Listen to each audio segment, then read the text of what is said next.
Messieurs, mesdames, bonjour. Permettez-moi d'abord de me présenter. Je suis Anton van der Lingen, pasteur à la retraite de l'Église protestante des Pays-Bas, habitant en Saône-et-Loire. Depuis mes études de théologie à l'Université de l'État de Groningue et à l'École biblique et théologique française à Jérusalem, l'exégèse, l'explication des textes bibliques m'a beaucoup attiré.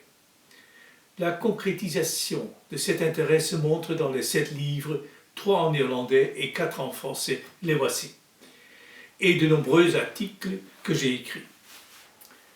Le dernier livre, un recueil de narrations bibliques appelé « Petites et grandes histoires des rois d'Israël », n'est pas une autre étude des textes ou de l'histoire biblique, mais en quelque sorte l'application des recherches précédentes.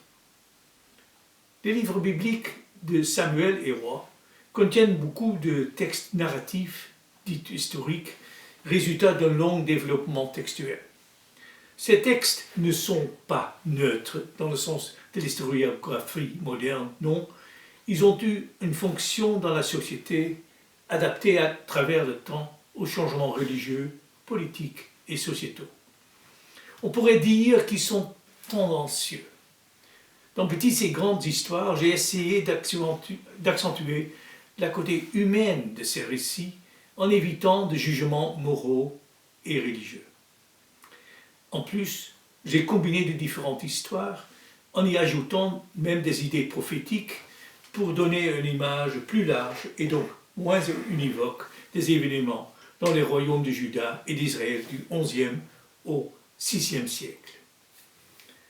À plusieurs reprises, j'ai inventé des personnages qui pourraient avoir vécu à l'époque et dans les situations décrites.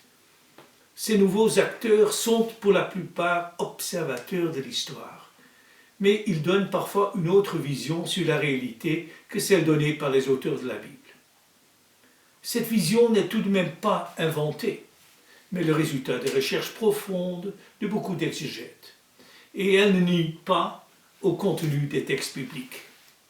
Ces personnages peuvent combler les trous, les lacunes ou les omissions délibérées dans les textes présentés.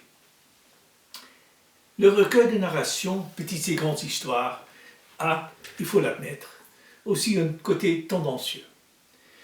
Mon intention n'est pas seulement de divertir le lecteur, mais aussi de lui faire découvrir la richesse des messages bibliques, des interrelations dans les textes bibliques, l'esprit humain de la Bible et l'actualité de son contenu.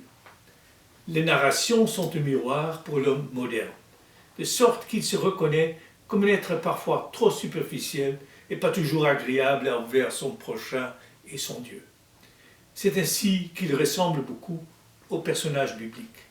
En fin de compte, l'intention de cet ouvrage est de stimuler les lectures pour qu'ils découvrent dans les histoires bibliques une source d'inspiration pour sa propre vie quotidienne. Merci pour votre attention et bonne journée à vous.